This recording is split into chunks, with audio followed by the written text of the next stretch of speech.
स्वामी चक्रधरांच्या अमृतमय परावाणीतून स्वामींनी सांगितलेलं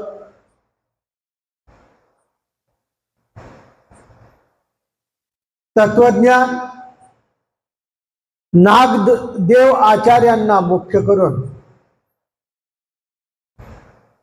आणि त्या ज्ञानाची परंपरा चालता चालता विश्वनाथ बास बिडकर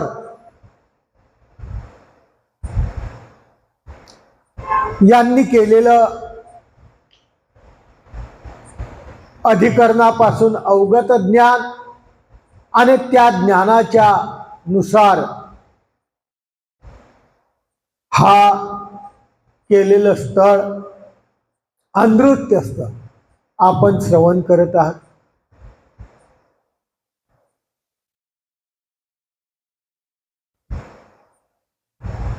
ज्ञानाच्या नंतर किंवा दैनंदिन जीवनामध्ये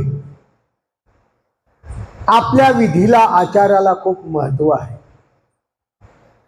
आणि तो विधी आचार आचरत असताना त्याच्यामध्ये अनृत्याचा दोष येऊ नये म्हणून आमच्या विश्वनाथ बास बिडकर यांनी आपल्याला सांगितलेलं हे ज्ञान आपण श्रवण करत आहात. काल आपण ऐकलं होतं परिच्छेद करतो लोकांना दाखवायसाठी आणि अशा माध्यमातून बाजूला जाऊन रोटी आणि भरीत खातो. हा दोष परमेश्वर पाहतात आणि ते व्हायला नको इथपर्यंत आपण श्रवण केलं. आता एखादा मंगळ काळ आहे. भेटी काळी तर पदार्थ संभव असोनी नाही मनोनी रंक रक्ती करोनी स्वभावे परिहार दे.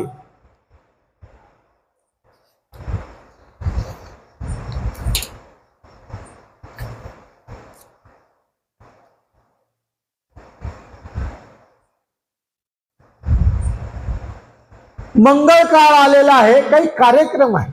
मंगळ काळ म्हणजे एखादा ईश्वराचा काहीतरी कार्यक्रम आहे आणि या कार्यक्रमाच्या माध्यमातून आपल्याजवळ पदार्थ आहे, आपल्याजवळ पैसा आहे, आपल्याजवळ धन आहे, आपल्याजवळ संपत्ती आहे आणि अशा कार्यक्रमाच्या माध्यमातून अनेक दिग्गज अधिकरण आलेले आहेत आणि या अधिकरणाच्या ठिकाणी पुढीलाच्या ठिकाणी पदार्थ संपादावा किंवा काही वस्तू दान करावी कोणतीही असो ती वस्तू दान करावी अशी याची पात्रता आहे. हा करू शकतो, हा देऊ शकतो, परंतु अप्रयत्नाच्या माध्यमातून म्हणतो माझ्याकडे काहीच नाही हो. मी वारंवार सांगत असतो जीवनामध्ये प्रत्येकाच्या जीवनामध्ये आपण जे करसाल हेच आपल्या सोबत येणार. आपण पैसा कमवून कमवून कमवून कमवून आपण जीवनामध्ये कोणताही अदृष्टपर फायदा नाही घेतला ते एका दिवशी टाकून जावं लागणार. आपणच कमवलं पण आपल्या काही कामा आलेलं नाही. त्या माध्यमातून हा सांगतात की हा म्हणतो माझ्याकडे काहीच नाही हो असतं, परंतु जेव्हा धार्मिक क्रियेला देण्याची प्रवृत्ती येते तेव्हा म्हणतो तो माझ्याकडे काहीच नाही. एखादा कुशलतेने बाल भिक्षुक म्हणतात त्याप्रमाणे कुशलतेने काय करतो, नाटक करतो, नम्रता धारण करतो आणि म्हणतो, खोटं बोलतो, रडण्याचं नाटक करतो. काय करावं, तुमच्यासारखे पात्र आलेले आहेत, पण माझ्याकडे काही द्यावं असं नाही. अनृत्य आहे, खोटं आहे. जेव्हा चांगल्या पात्राच्या ठिकाणी क्रिया करण्याचा प्रसंग आल्यानंतर तो म्हणतो, काय करावं, तुमच्यासारखं पात्र आहे आणि माझ्याकडे संपादायला काहीच नाही. पुढीलाला खरंच वाटत,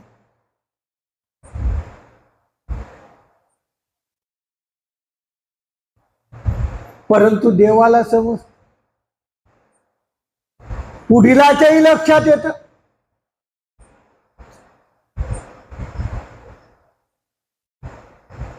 आणि हा वंचकत्वाचा दोष त्याला लागतो. पदार्थ असून संपादला नाही, हा दोष आहे वंचकत्वाचा. ज्ञान आहे, सर्व आहे, ईश्वर धर्माचं आपल्याला तत्वज्ञान मिळालं आहे, परंतु असून सुद्धा एखाद्या चांगल्या पात्राच्या ठिकाणी अर्पण करू शकत नाही, म्हणजे हा काय आहे, वंचकत्वाचा दोष आहे. अभिमान्याचे नि थोर खंती, मार्गाची अभिमानी देवता आहे माया, तिला खंती येते. त्या वंचकत्वामुळं परमेश्वराला खंती येते. एक सुंदर असं उदाहरण दिलेलं आहे. कसे लोक राहतात लक्षात ठेवा. बऱ्याच लोकांकडे खूप खूप पैसा आहे, पुढे सांभाळावं असंही व्यक्तिमत्व नाही आहे, परंतु आपण आपल्या जीवनामध्ये काहीच क्रिया करू शकत नाही. मी मागेही सांगितलं होतं, जीवनामध्ये जोपर्यंत आपण आपल्या जीवनात जगतो तोचपर्यंत आपल्याकडून परमार्ग आपण करून घ्यायचा आहे. मेल्यानंतर आपण करतील याचा विश्वास आपण ठेवायचा नाही. हेच उदाहरण या माध्यमातून अनृत्य स्थळामध्ये सांगितलेलं आहे की अभिमानी याला थोर खंती येते.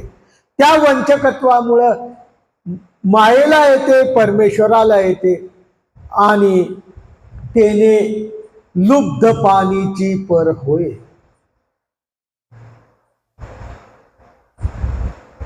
एक सुंदर असा दृष्टांत दिलेला आहे कर्मराटीचा. लुब्ध म्हणजे लोभी असलेला, पाणी म्हणजे हात, ज्याचे हात फक्त लोभीच आहे, असा एक ब्राह्मण आहे. लुब्ध पाणी आख्यान ही एक गोष्ट आहे, ही भागवतात आलेली आहे, श्रीमद भागवत याच्यामध्ये आलेली आहे. परंतु कवीश्वर भासांनी उद्धव गीता नावाचा एक सप्तग्रंथापैकी एक ग्रंथ आहे, ज्याचं नाव उद्धव गीता आहे, आणि त्या उद्धव गीतेमध्ये हा लुब्ध पाणी ब्राह्मणाची ओवीबद्ध केलेली अशा प्रकारची क्रिया आहेत, ओव्या आहेत, आणि त्या कवीश्वर भासानी त्याचं नाव द्रव्य लुब्ध म्हणून लुब्ध पाणी असं ठेवलेलं आहे. भागवतात त्याचं नाव सापडणार नाही आपल्याला, लुब्ध पाणी. पण कवीश्वर व्यासांनी ती कथा वाचल्यानंतर त्यांना वाटलं की हा द्रव्य लुब्ध आहे, म्हणून याला लुब्ध पाणी अशा प्रकारचं संयोगिक नाव त्याला ठेवल्या गेलेलं आहे. कशी कथा आहे म्हणून त्यांनी सांगितलेलं, लुब्ध पाणी अत्यंत कृपण असलेला माणूस, दाने दाने पर लिखा है खाने वाले का नाम असं म्हण आहे. आणि त्याच्यामध्ये आपल्याला ऐकत असेल की कवडी चुंबक, कवडी चुंबक म्हणजे संपूर्ण आयुष्यामध्ये काही न करणारा असा असलेला हा एक प्राणी आहे, हा एक ब्राह्मण आहे, आणि तो अत्यंत कृपण ब्राह्मण होता. त्या उद्धव गीतेमध्ये ओवी आहे, कृपणा शिरोमुनी कर्दया तरणी दारिद्र्या लानी ब्राह्मण तो. उद्धव गीतेमध्ये 720 नंबरची ओवी आहे. या ओवीच्या माध्यमातून आपल्याला एक आदर्श दिलेला आहे. कृपेना शिरोमुनी, कंजूसात कंजूस असलेला.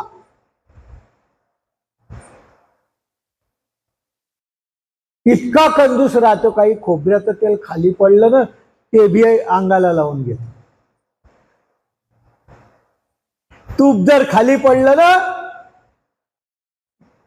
700 रुपये किलो आहे, खाली पडलं की टाटून घेतो.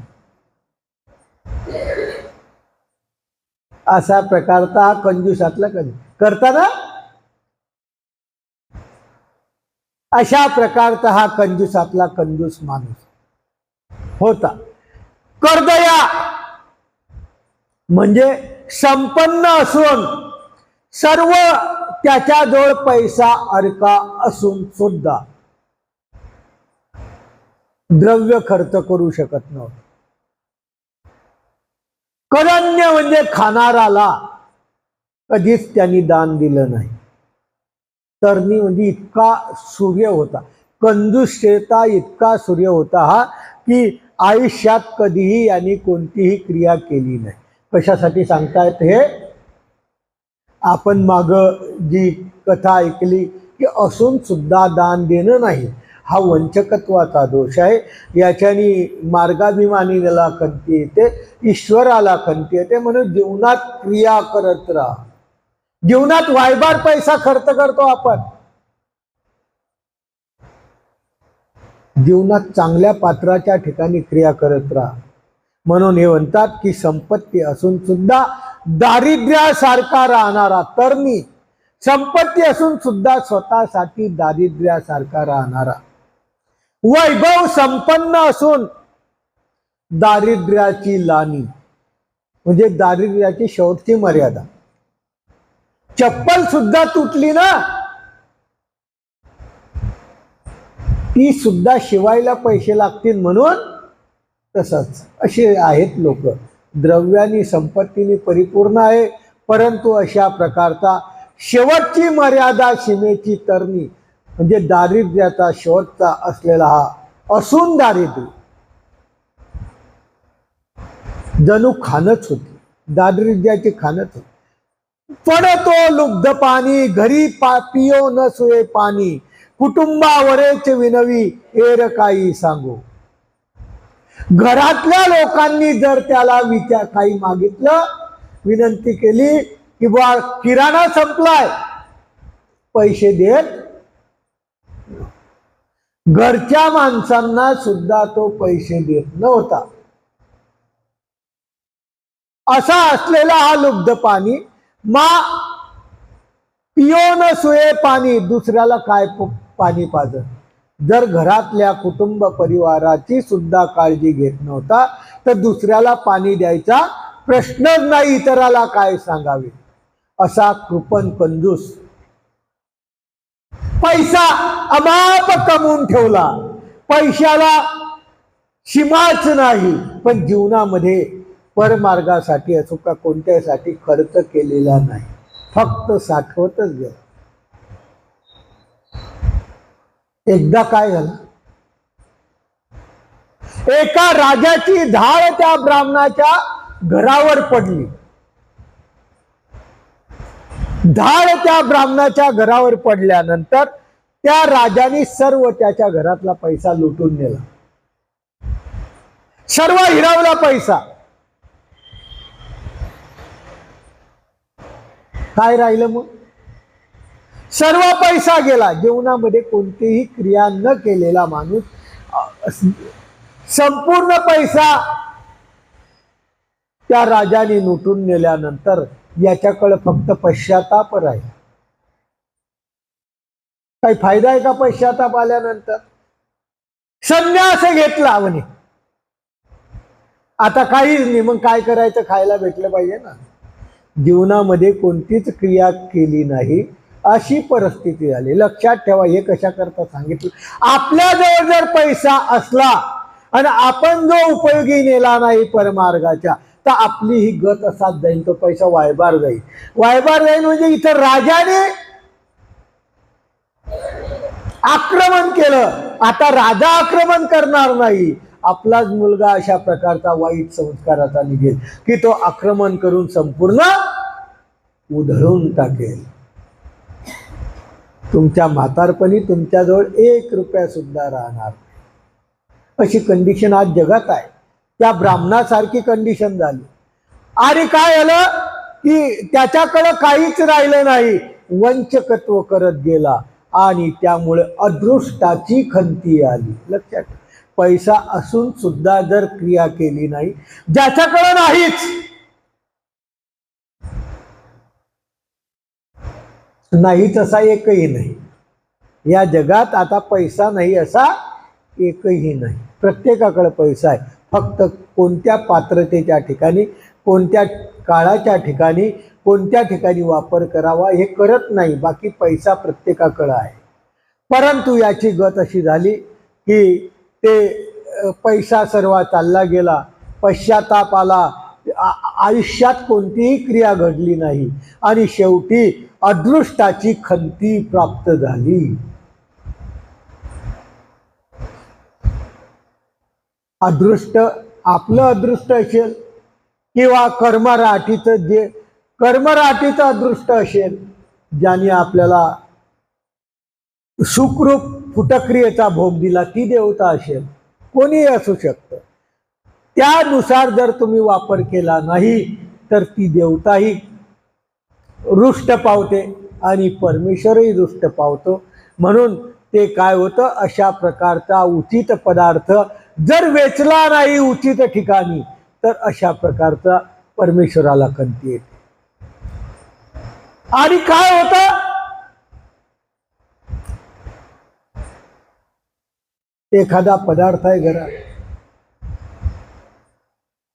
आपणही खात नाही, चांगल्या ठिकाणीही देत नाही, त्याला मुंग्या लागतात. किंवा सुने म्हणजे कुत्रं येतं आणि ते घेऊन जातं, किंवा चोरीला चालले जातं. अशा प्रकारच्या अनिष्टी तो पैसा जातो. उरला तरी अनुचिती वेच ऐसा घडे. याने प्रयत्न जतून करून ठेवला, खूप प्रयत्न करून ठेवला. अनेक प्रकारचं प्रयत्न करण्याचे साधन या जगात आहे. पैसा घरात नाही तर बँकेत राहतो, पैसा आणि कुठंतरी ठेवतात. म्हणजे अशा प्रकारे अनेक प्रकारे जतन करून ठेवला समजा. मग चांगल्या पात्राच्या उपयोगी गेला नाही, पैसा सुरक्षित ठेवला, याने वापर केला नाही, तर काय होतं, अनुचित पात्राच्या उपयोगी जाईल. सर्व पुढचं नालायक पिढी निष्पन्न होते. यथार्थ स्थिती आहे, पाहून घ्या. अनुचित पात्राच्या उपयोगी जाईल म्हणजे बिनकामी पात्र उठलं की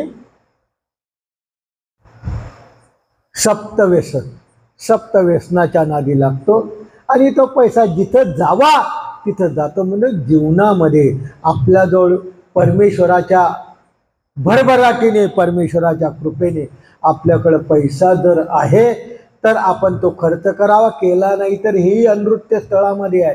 हे गोष्ट आहे. जे करतोच आपल्या जीवनामध्ये उत्पन्न आहे, त्या उत्पन्नाच्या कमीत कमी 20% तरी आपण त्या परमेश्वराच्या उपयोगी मार्गाच्या ठिकाणी लावायला पाहिजे. बऱ्याच लोकांना टेन्शन येतं, आता मार्ग येणार आहे, वर्गणी राहील, मग कसं करायचं. याच्यापेक्षा कितीतरी आपण वायबार जातो. डॉक्टरकडे गेलो, एका झटक्यात 10,000 15,000 काहीच नाही, फक्त हात लावायची बोली आहे, तरीही गुण येईल याची गॅरंटी नाही. अशी कंडिशन प्रत्येकाची आहे. म्हणून बाबा, चांगल्या पात्राच्या ठिकाणी पैसा घाला, नाही तर हा पैसा उचित अनुचित पात्राच्या उपयोगी जाईल आणि अन्य भजनाचा दोष लागेल. आपण दैवराटीचे माणसं आहे, आपण मानवा पंथाचे माणसं आहे. आपल्याला परमेश्वराच्या प्रसन्नतेने भेटले, परमेश्वराची प्रसन्नता आहे म्हणून आपल्याजवळ हे टिकलेलं आहे.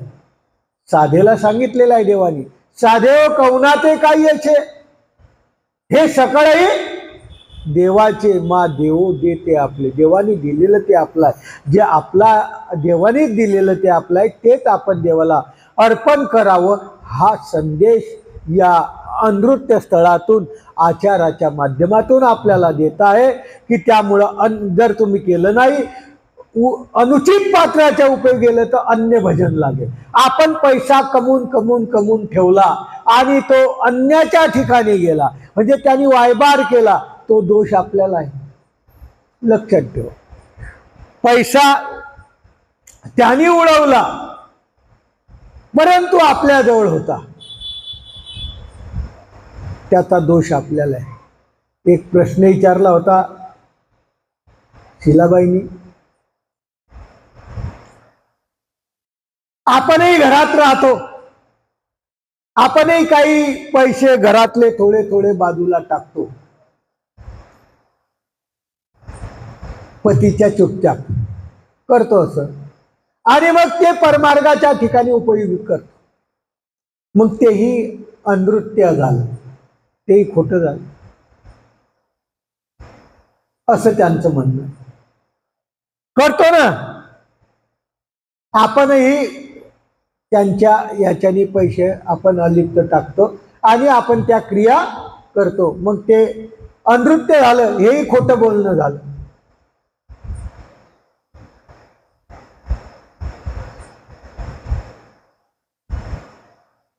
अनृत्य याला म्हणतात आपण दुसऱ्याच्या घरावर नजर ठेवणे. आपण आपल्या घरातला पैसा आपण बाजूला टाकतो, आपली त्या घरावर सत्ता आहे. तुम्ही का ठेवलेले नोकर आहे का त्या घराचे? कदाचित आपण वेळेवर मागितला पैसा तर आपल्याला तो देणार नाही, कारण असं अनुचित पात्राच्या ठिकाणी उपयोगी जाणार आहे.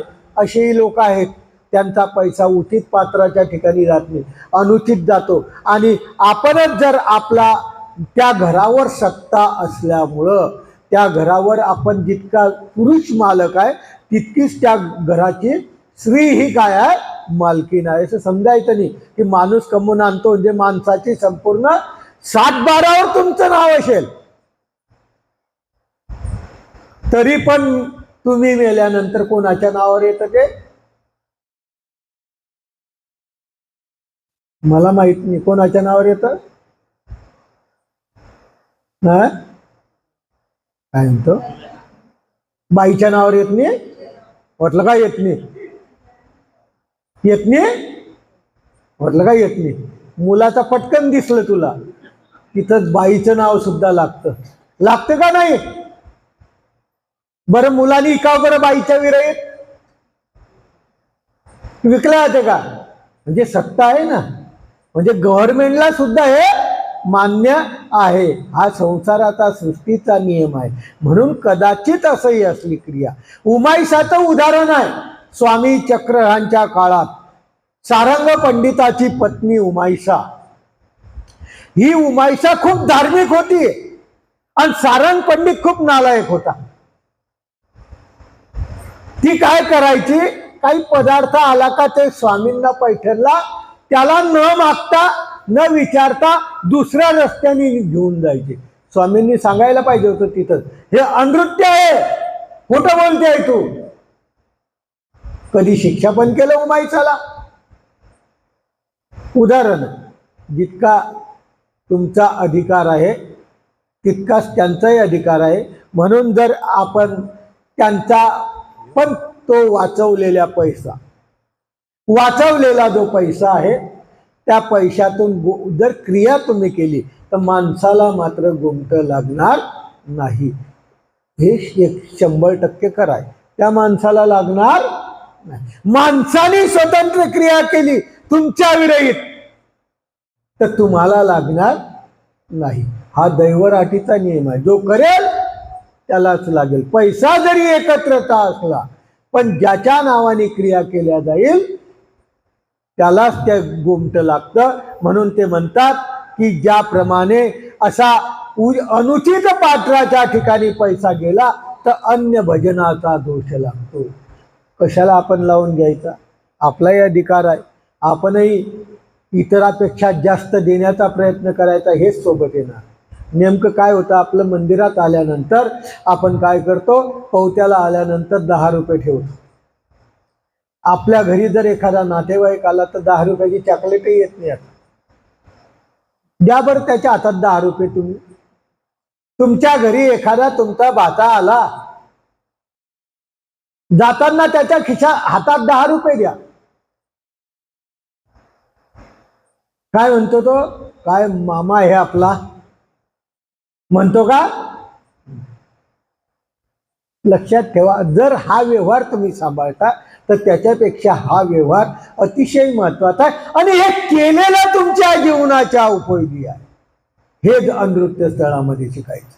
कारण आपल्याला परमेश्वराच्या कृपेने भेटलेलं आहे आणि परमेश्वराच्या कृपेने भेटलेलं ते परमेश्वराच्या ठिकाणी अर्पण झालंच पाहिजे असा आपण गृहीत करायचं. नाही तर आपलं सर्व अन्य भजन होईल. खूप लोकांनी इस्टेट कमवली, आज पाहताय की ते अन्य राठीच्या मार्गाला चालली. काही जीवनामध्ये आपण गेलो असेच फुसकून गेलो, एकही जीवनात चांगली क्रिया करू शकलो नाही. कितीतरी मोठी क्रिया केली असती तर परमेश्वर संतुष्ट आला. आज सर्व तोच पैसा वाईट मार्गाला जातो. मेल्यानंतर सुद्धा दोषावह आहे. मेला म्हणजे संपला नाही, अन्य भजनाचा दोष त्याला लागणारच. त्याचा पैसा, त्याने कधीच काही केलं नाही हे त्यांना सांगायचं. की अशा प्रकारचा जरी असला तर हे अनृत्य आहे. उदाहरण दिलं त्यांनी. याला एखादं उदाहरण द्या. एका इसाच्या पोळ्या.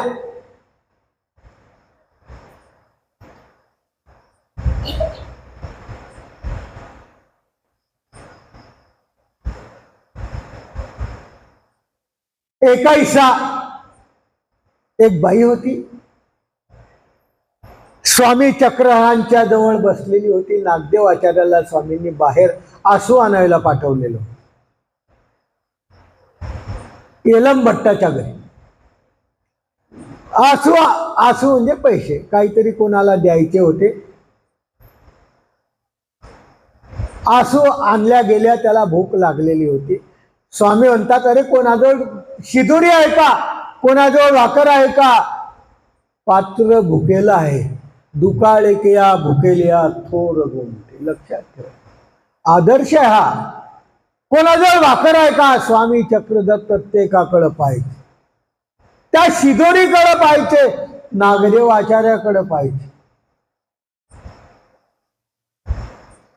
एका इसाजवळ फक्त पोळ्या होत्या, दुसरं कोणाजवळच नव्हतं.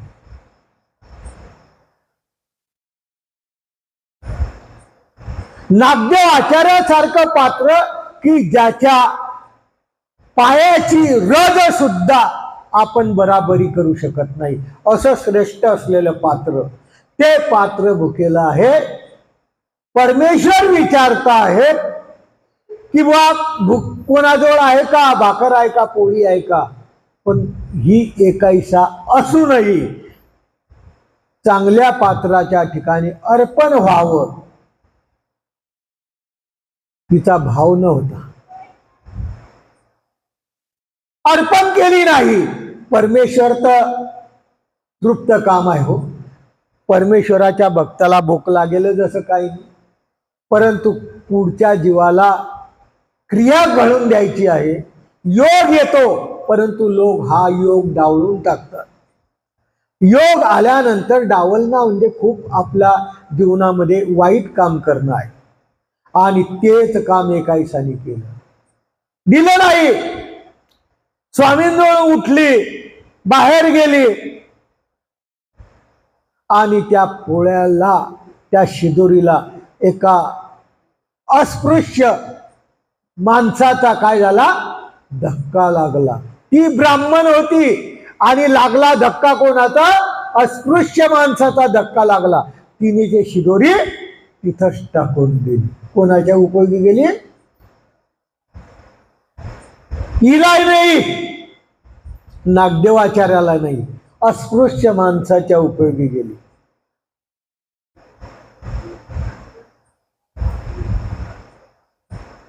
म्हणजे काय जीवनामध्ये कमवू, तशा प्रकारचा आपण जीवनामध्ये संपत्ती कमवतो, आपण जीवनामध्ये धन कमवतो, परंतु आपण जर तो परमार्गाच्या ठिकाणी वेचला नाही तर या 21सारखी कंडिशन आपली सुद्धा होईल. अस्पृश्य नाही तर आपला मुलगाच अशा प्रकारचा वर्तन करून संपूर्ण काय करेल, नष्ट करून टाकेल. हेच अनृत्य स्थळ आपल्याला शिकवत. आपला आपण खाये स्वतः खाऊन घेतो, त्यामुळं प्रसव निष्पन्न होतो. दुसऱ्याला द्यावं असा भावच नाही. कठियाचे नि दृष्टांते अनिष्टाते प्रसवी. कठियाचा दृष्टांत अविधी करता करता इतका मोठा अविधी घडला त्या कठियाला की तो धर्मापासून गेला. त्याप्रमाणे कठियाचे नि दृष्टांते अनिष्टाते प्रसवेन सर्व झिरो होत. हमेशा सांगत असतो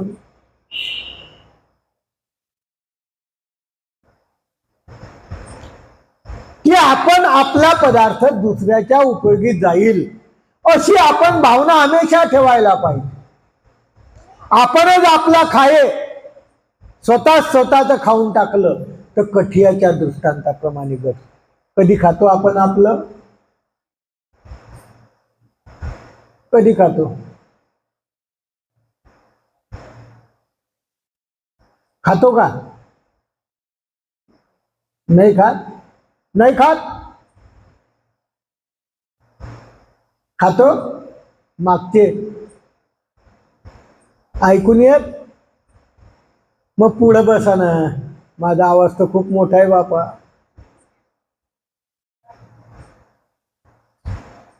आपण जेव्हा यात्रेला जातो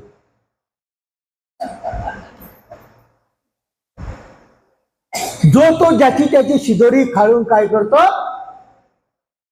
सांगा खरं आहे का खोटा आहे? आपणची आपला खाये तर असा खाऊन केल्याने तो प्रसव कठियापर्यंत जाईल. पाहत खातात ना. सर्व एकत्र करा, सर्वांना थोडं थोडं द्या. आपलंही दुसऱ्याच्या पात्राच्या उपयोगी गेलं पाहिजे. करतो का? नाही म्हणता तुम्ही. तर प्रत्येक वेळेस असं होतं. जेव्हा 30-40 लोक असले की काय करतात? 4 इकडं, 3 तिकडं, 2 इकडं, 1 तिकडं. आहे का? मग धनाची फॅमिली वेगळी, माझी फॅमिली वेगळी, त्या यशवंतची फॅमिली वेगळी. बापूला फॅमिलीच नसते म्हणून एकटा बसतो. अशी कंडिशन आहे.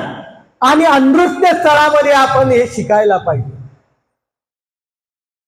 आपण आपला आणलेला पात्र अन्न दुसऱ्याच्या उपयोगी जायला पाहिजे. म्हणून आपण आपला खाये स्वतः खाऊन घेतो. तो प्रसव कठियाचे दृष्टांते अनिष्टाते प्रसवे. काय फायदा आपला यात्रा करून?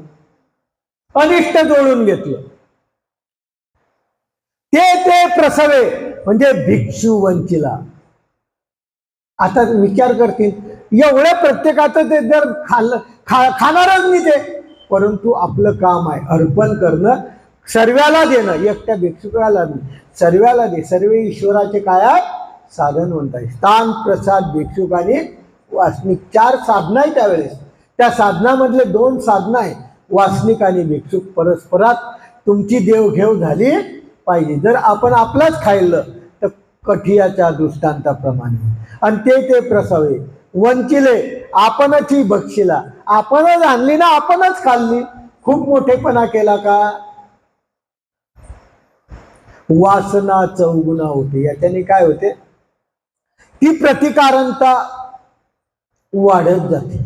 आणि ती प्रतिकारंता वाढत गेल्यानंतर पदार्थावर आपली जी बुद्धी राहावी ती 4 पट जास्त होते.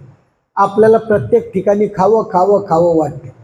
म्हणजे आपलं खाल्लं दुसऱ्याच्या ठिकाणी अर्पण केलं नाही तर आपल्याला 4 पट खावं अशी वासना निर्माण होते आणि त्याच्याने विकार प्रसवतो. मग काय होते पुढे जाऊन, आता आपल्याजवळ पदार्थ आहे तोपर्यंत आपण आपला खाल्ला, नाही भेटला तर दुसऱ्याच्या पदार्थावर काय केला, वासना केली. पदार्थाचा संभव जर नसला तर मग काय, अनिकाचे चोरून घ्यावे ऐशी बुद्धी उपजे.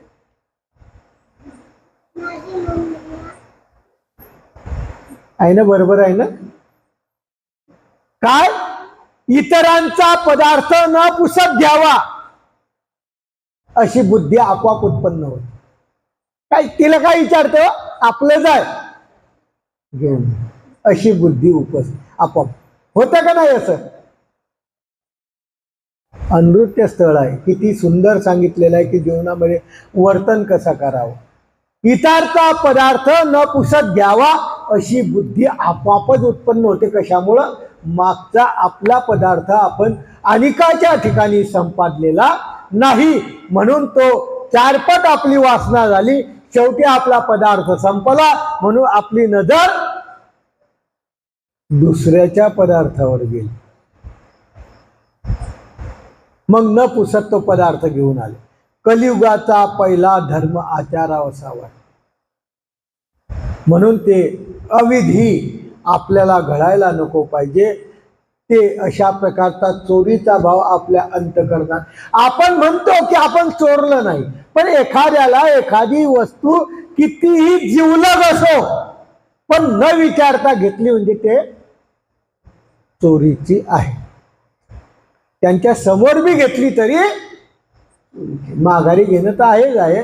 समोरही एखादी वस्तू तुम्ही घेऊन आल, एक शब्द काय करायचा, विचारून घ्यायचा. विचारणं अत्यंत महत्वाचं आहे.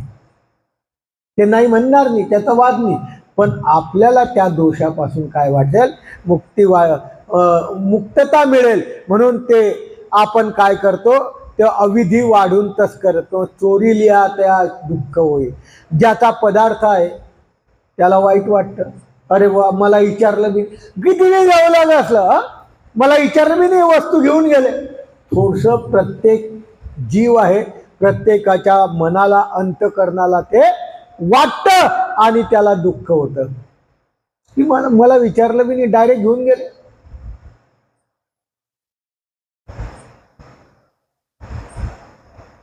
त्याने थोर हिंसा होत. काय होतं मग, हिंसा रूप दोष निपदे.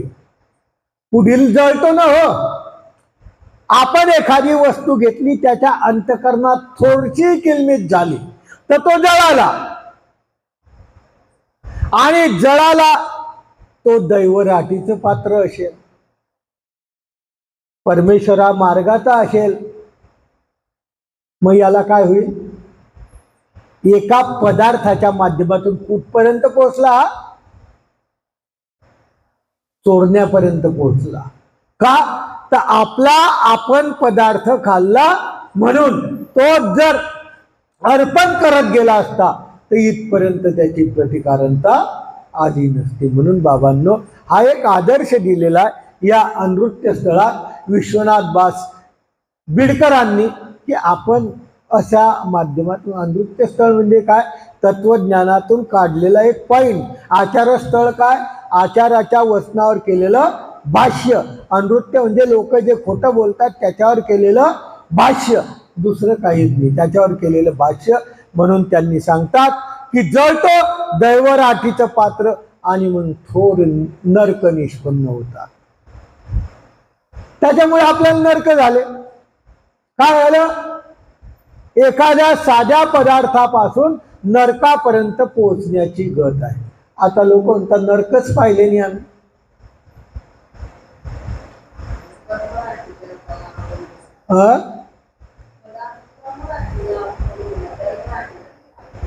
काय म्हणतो,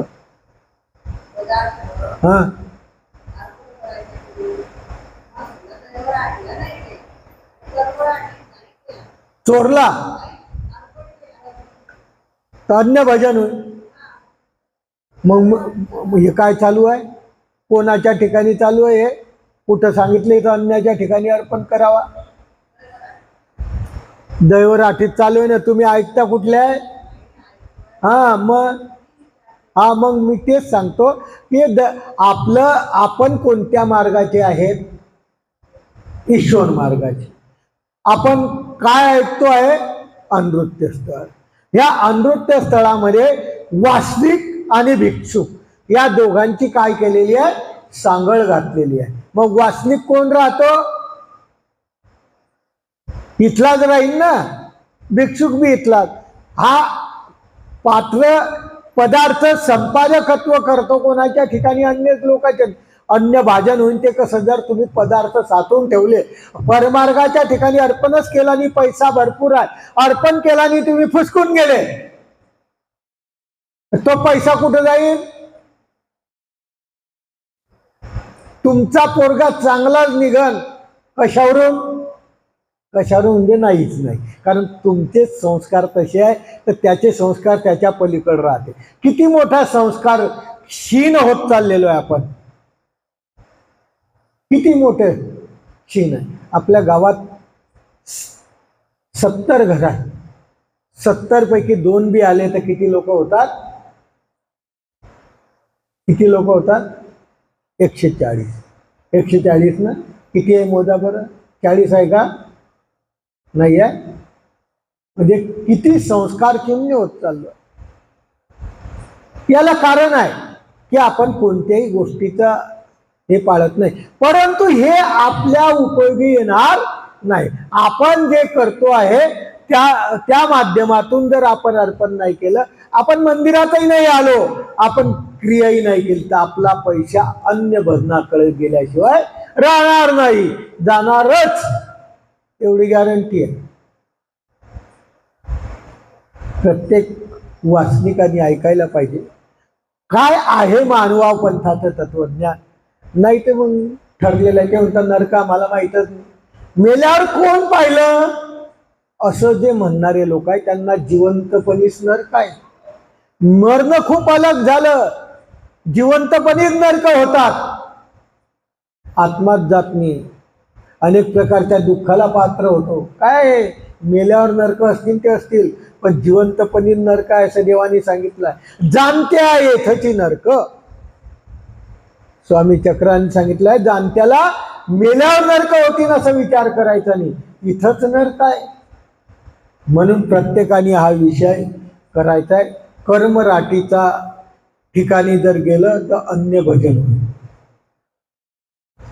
म्हणून आपल्या जीवनातला आपला पैसा आपल्या उपयोगी न जाता आपल्या उपयोगी जाऊन, देवाच्या पात्राच्या उपयोगी जाऊन आपल्या जीवनाचं भलं करावं असं त्यांना म्हणायचं.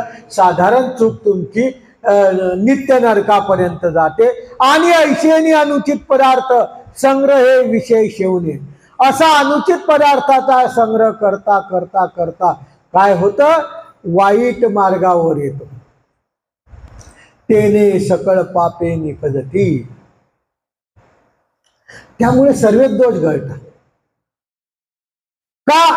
अनिष्टा मूळ विखो विषयो विखो अनंता तापाशी आश्रयो नरकाशी हेतू. देवानी सांगितलं, आपण जे पदार्थ प्राप्त करतो ना, विखोर पदार्थ, हे अनंता तापा, आपल्याला आजही तापाला कारण आहे. प्रत्येक गोष्ट आपण प्राप्त करत असताना आपल्याला अनेक प्रकारचे दुःख भोगावे लागतात, अनेक प्रकारच्या कष्ट भोगावे लागतात, अनेक प्रकारच्या बोलणं ऐकावं लागतं. तेव्हा कुठं त्या पदार्थातून आपल्याला काही निष्पन्न होते. परंतु तो जर परमार्गाच्या ठिकाणी उपयोगी केला नाही तर अनंता तापाशी आणि नरक, अदृष्ट पण नरकाशी येत, नरकाला प्राप्त करून देतो. हाच विषय, ज्या विषयामध्ये आपण खूप लुब्धायमान आहे, ज्या विषयामध्ये आपण खूप रममाण आहे.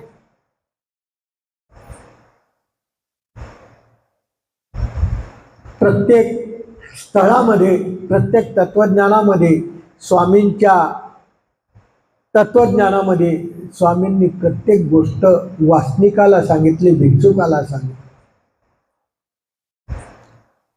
आणि सांगताना प्रत्येक गोष्टीचं मर्म सांगितलं. आपण मात्र ते मर्म ऐकतच नाही. आपण फक्त काय पोथी लागली त्यांची जाईल. मानवा पंथाचे आहे.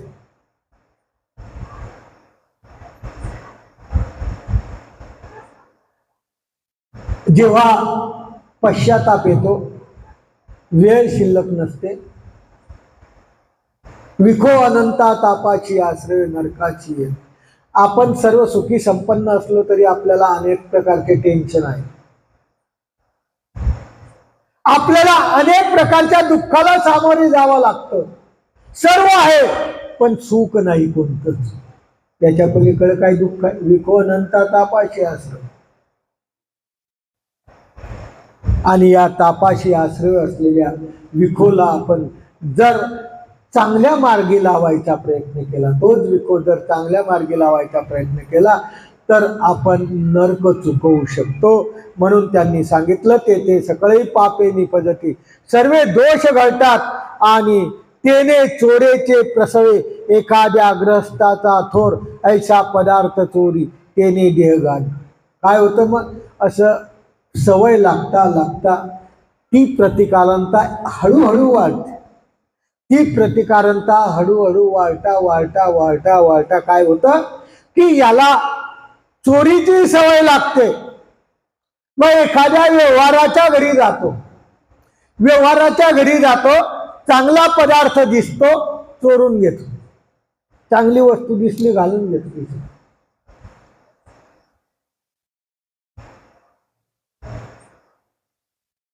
चांगला पदार्थ दिसला, खिशात घालून घेतो.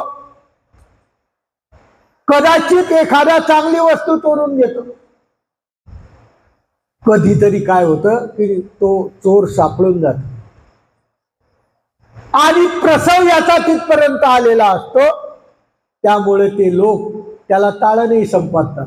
एखादी चोरीची वस्तू एखाद्या घरातून चोरली आणि ती सापडली की काय होते? मारही बसतो. एखाद्या वेळेस देहघातही होतो, मारूनही टाकतात, कधी डोळा फोडतात. असे देहाशी अपाय होतात.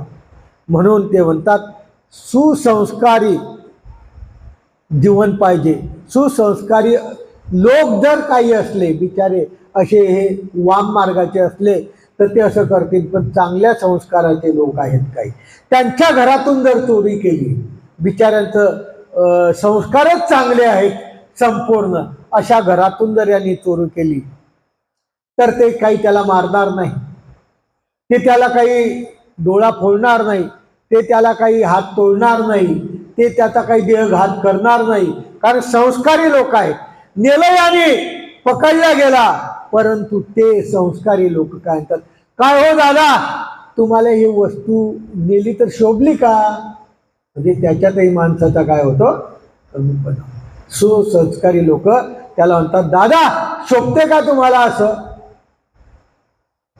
मागून घेतलं असतं तर दिलं नसतं का?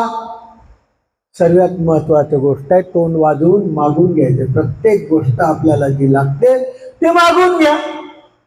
नाही मागितली, उचलली तर ती ईश्वरापर्यंत जाते. म्हणून अशा प्रकारचे संस्कारी लोक सुद्धा असं म्हणतात की दादा तुम्हाला शोभलं नाही, तुम्ही जर मागितलं असतं तर आम्ही दिलं नसतं का? असं बोलतात. त्यामुळे दुःख तर व्हायची, दुःखद होतं.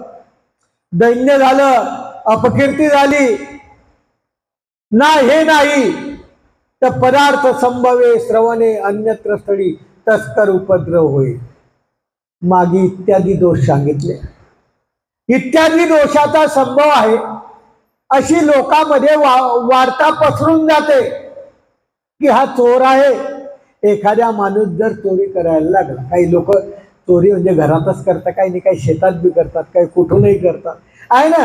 अनेक प्रकारचे चोरी करणारे लोक आहेत आणि ते धरलेही जातात, पकडलेही जातात. आणि त्यामुळे लोकांमध्ये त्याची अपकीर्ती होते की हा काय वस्तू चोरणार आहे का नाही. त्याच्याकडे पाहण्याची भावना लोकांची काय होते? बदलून जाते. मग याला सवय लागते. कधीतरी दरोळा टाकतो हा, म्हणजे सांगायचं तात्पर्य इथपर्यंत प्रतिकारंता जाते आणि सर्व ओखटेच करावे अशी त्याची इच्छा उत्पन्न होते. याला म्हणतात अनृत्यस्थ. छोटेशा याच्यापासून इथपर्यंत पोहोचला. कशामुळे पोहोचला? आपली भाकर दुसऱ्याला अर्पण केली नाही. चार चौघ बसलेले आहेत, तेव्हाच जर आपली भाकर दुसऱ्याला अर्पण केली असती तर त्या कठियाच्या दृष्टांताप्रमाणे त्याला त्या गोष्टीबद्दल कोणताच खेद, कोणतंच प्रायचित उत्पन्न झालं नाही. तो इथपर्यंत जातो म्हणजे जातो. यानी जन्मात जाणार तर पुढच्या जन्मात जाईल. तुम्हाला काय वाटतं की एकदाच सर्व काय होतं? आपण पेरल्यानंतर सुद्धा आपल्याला किती महिने वाट पाहावं लागते? की आज पेरायला गेले की उद्या कापायला जातात असं तर नाही ना. तसं हे पेरलेलं जे आहे हे उगवता उगवता मोठा वृक्ष होतो आणि वृक्ष झाल्यानंतर एका काळी असा पोचतो. तेने उभयता हिंसा, त्यामुळे थोर हिंसा घडते हो. हिंसेचं पातक याला लागतं. वंचकत्व केलं. कशामुळे झालं? वंचकत्व केलं. लटिका बोलला. या दोन गोष्टीमुळे वंचकत्व, आपला पदार्थ सांभाळून ठेवणे, दुसऱ्याला न देणे, याला काय म्हणतात? वंचकत्व. याला काय म्हणतात? वंचकत्व. आपण जसं काय होतं, एखादा कार्यक्रम आहे, कार्यक्रमाच्या ठिकाणी एखादा गोड पदार्थ आहे, एखाद्या ठिकाणी ठेवलेला आहे. मग ते काय करतात? आपल्या आपल्या माणसाला, हा जा घेऊन जाय बादली, घेमले घेऊन जा. जाणकार लोक करतात. मीनाक्षीबाईचा मार्ग आला, मांड्याची पंगत केली. मांडे पंक्ती बसायच्या आधीच घेऊन गेले. वंचकत्वाने होणार तर काय होणार आहे? तुम्हाला भेटेल, उरल्यावर भेटेल, मागून घ्या, परंतु असं उचलून डायरेक्ट घेऊन जासान तर इथपर्यंत पोहोचते. हे वंचकत्व आहे. होतं का नाही याची कंडिशन? प्रत्येकाची सुधरा, आता तरी सुधरा. जी वस्तू आहे ती सर्वाला भेटेल, जेवढी भेटेल त्याच्यानंतर उरलेली तुमच्या घरपोच येईल, तुम्हाला परत भेटेल. परंतु अशा प्रकारचा आपला माणूस आहे म्हणून त्याला द्यायचं, दुसऱ्याचा माणूस आहे म्हणून त्याला दूर लोटायचं, असं करणं. आमची पोथी ऐकताय सर्व, म्हणून सांगतोय. गावातले ऐकत नसतील, बाहेरचे खूप ऐकते. मला वाटतं 700 का 800 कालची पोथी ऐकलेली आहे. 1000 झाले का? 1000 लोकांनी पोथी ऐकली. म्हणून बाबांनो, असं वागू नका. प्रत्येकाला हा आदर्श आहे. आपल्या गावात जो ऐकत नसेल त्यालाही सांगा की बाबा, कार्यक्रमाला कोणताही गोड पदार्थला तिथं राहू द्या, जे लागतं तेच वाढा, मात्र हा तू माझे का घेऊन द्या, घेमेली ती घेमलेच घेऊन जा. वंचकत्व आहे. कुठं बोलणार? अनिष्ट आहे. खाण्याच्या पदार्थाला वंचकत्व केलं तुम्ही, तो एवढ्या मोठ्या नित्य नरकापर्यंत पोहोचू शकतात. एक पदार्थ हा खाण्याचा, तोही दुसऱ्याचा, त्याच्याबद्दल तुम्ही आपल्या घरी करा ना, किती वाटत बस.